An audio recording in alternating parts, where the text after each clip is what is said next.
Hi everyone, this is my game on Sunday morning at round 4 of the Heywood Congress. I said I would be getting tougher players, and sure enough I was drawn against a 131 ECF grade who is now 133, called Amos.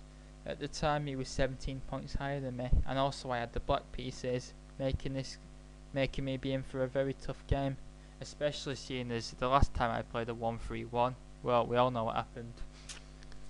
Anyway, I'd had a good-ish night's sleep, and he was white, and he kicked off with E4, so I have to defend E4 for the third time in this tournament, and again I chose the French, and he played the Tarrasch line, after watching loads of King's Crusher 5-minute ICC stuff where he plays the bird and hacks people up as black with it, I decided to play it myself.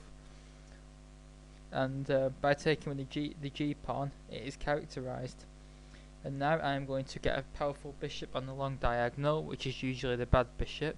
I am also going to get a rook on the G file and have some coordination on G2 going.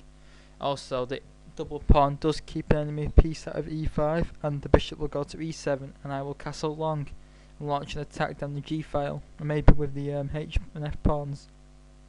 White's attack, however, is quite easy to play, thus making this line risky, but I had to win. Knight F3, B6, Bishop F4, Bishop B7, Bishop E2, maybe D3 is a bit more active, but the bishop has to go back to F1 soon anyway. Knight C6, castles, Bishop E7, Rook E1, Queen D7, Knight A3, preparing B4, and I play Rook G8 before castling long as like a preemptive strike. And here White panics a bit and goes Bishop F1. Say he plays B4. I was looking at, however, Knight takes D4, which he had seen. If Queen takes D4, then Queen takes D4, Knight takes D4, Rook takes G2 check, followed by E5, winning the material back with a pawn's interest. So that was the threat. So he plays Bishop F1 to stop it. I can still actually play Knight takes D4, but the only difference is that I won't be up a pawn. And we've got see Bishop takes F6 was threatened, and now we've got a position where I have very weak pawn structure. And this could show in an endgame without an extra pawn, so White is probably slightly better here, although there is some dynamic chances, so it's not a bad position, but I would prefer White here. Castle long, B4, just blundering the D4 pawn.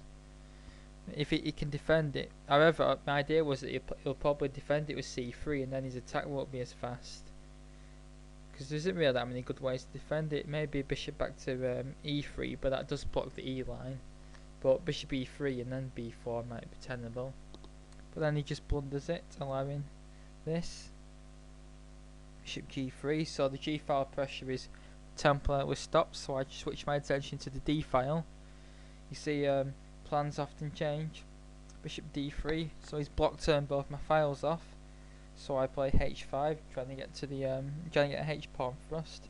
You see how I'm constantly like adapting my strategies comparing to where he goes. H3, because I was threatening to win the thing. H4 anyway. Bishop H2. Now I've got a potential dangerous H pawn. Bishop D6, offering a trade of my bad bishop for his good bishop. That's what's weird about this line, is that I've always said that the dark square bishop is really good for black in the French, but the black square bishop's really bad. But in this line, it's the other way around. You see, there's always never been dogmatic in chess. There was always exceptions to every rule. Bishop E2, preparing to go to the D line, but I go Rook G8. My idea is after a rook swing from D5 to G5, I'm going to have 3 pieces on G2. Bishop F1. And another point is that you can't play F3 to block the diagonal, because I'll just take it with the bishop. And after Rook D5, it seems like there is very little White can do here. It seems that White is almost defenseless here. However, Can he play? I never actually checked before in this game. Can he play f3 now and try and get the bishop out? Rook g5 anyway. Threatening bishop takes f3. He can't defend with bishop, so he has to play something like rook here. This might be playable, but black is still preferred here. Bishop takes d6, pawn takes. I need to keep the rook in active play. Rook a d1. White decides to counter attack the d6 pawn. He realises that now g2 is going to collapse because, like I said before, f3 is busted by bishop takes f3. So he has to accept the g2 is going and plays rook takes d6. And now I can take with the bishop or the rook. However, if I take with the rook, it is not that good. Let's have a look. This looks quite good, but if white has two moves here. Rook d3 is hammered by bishop a6, but rook e3 is perfectly fine, and white now is the exchange up for a pawn and probably winning. So that doesn't work, but I did look at it, of course. But bishop takes g2 is the winner. Or could be. King h2, because I'm threatening all sorts of nasty discoveries. Bishop d5, very good move. White's rook all of a sudden is completely trapped, and I'm also threatening rook g1 followed by rook h1 mate. It's weird how the light square bishop has got this powerful. White, however, does have a way to save the rook. See if you can spot it for a quick test. 5, 4, 3, 2, 1.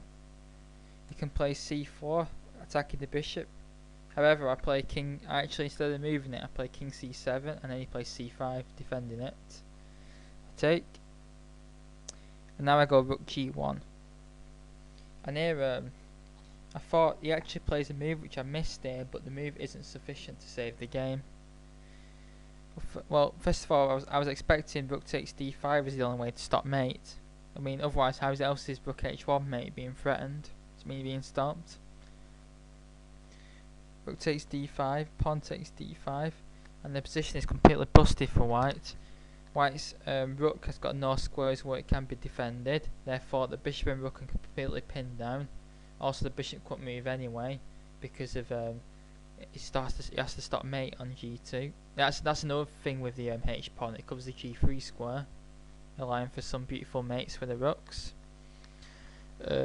Nothing can move as long as black's king can avoid light squares. Then the bishop can't give any checks away. However, the best thing might actually be to sack the rook for the bishop, sack the exchange back, well, and then move over the king and win the c5 pawn and then promote the d pawn. That's probably the best winning strategy, because black will then be 2 pawns up.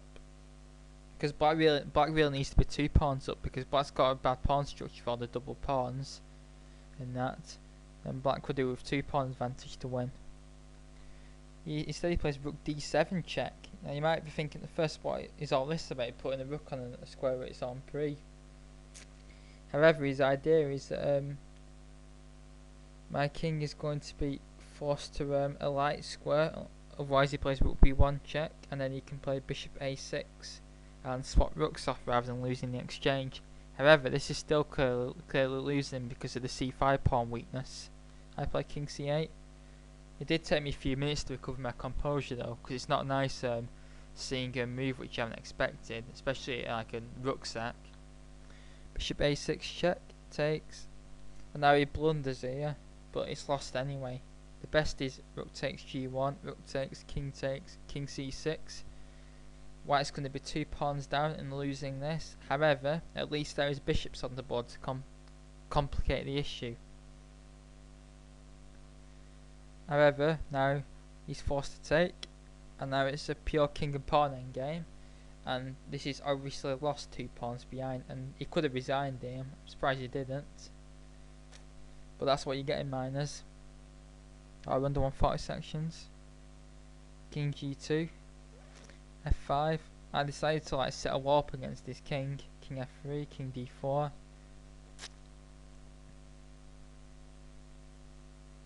And now my next move forces him to resign. I decided to work out a forced victory, and I played it with e5 check, which forced resignation. I think looking back, I think we actually both thought this was checkmate, bizarrely enough. It's rather strange and rather amusing, but even whether we thought it was checkmate or not, whether he resigned or we thought it was checkmate, it doesn't matter because there was a clear forced win here. Because after he takes, I would have gone king e3, king takes, king takes, king takes, and now it's white's actually won all the pawns back, but now the h pawn is the killer, and black wins.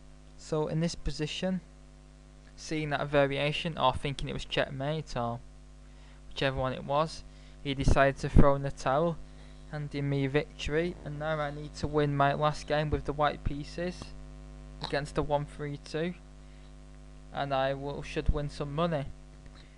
Can I do it?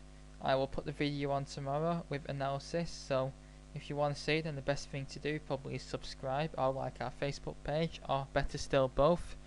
But for now, I hope you enjoyed this game. Feel free to leave any comments and thoughts, and thanks very much, and see you on YouTube.